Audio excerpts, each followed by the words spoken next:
Many of us are trying to find ways to build a more sustainable world for future generations. We're concerned that our planet's well-being isn't as secure as it once seemed. The people of South Africa have to be consulted. But on every continent, there are new environmentalists who are committed to change. Whether it's an individual, a small group, or a grassroots organization, Get your water tested. they've made personal sacrifices that most of us couldn't even imagine. That river has been an industrial dumping ground for 75 plus years. In a world which has often been led by men, this was a space where two women could actually work together. The future is in our hands. We are going to enforce that this government invest more in renewable energy.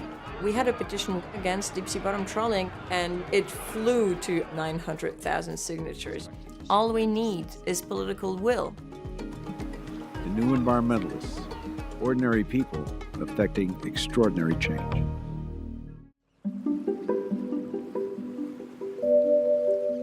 In 2001, environmental filmmaker Claire Nouvion got a glimpse of a world she had never imagined.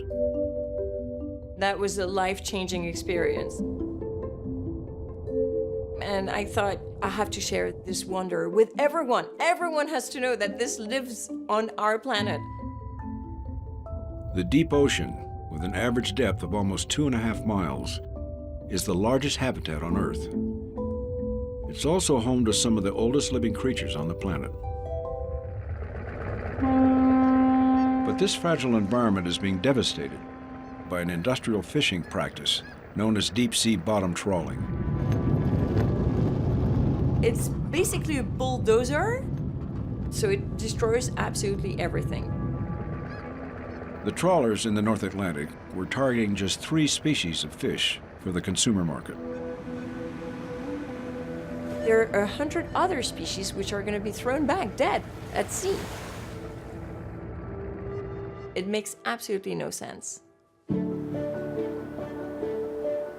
With her NGO Bloom, Claire began a campaign to protect the deep ocean.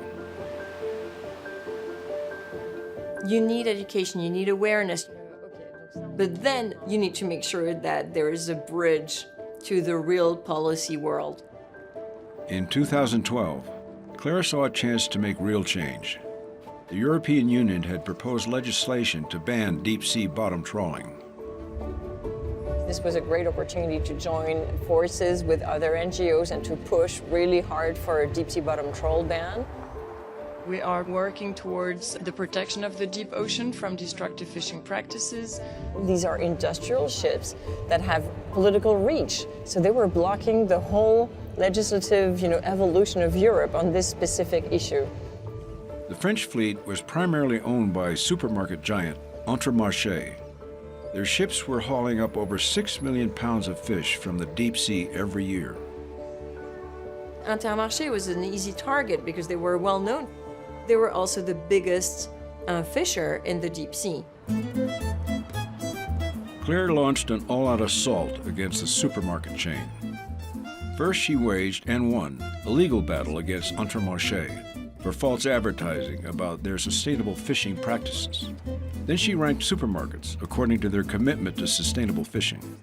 Intermarché came in dead last.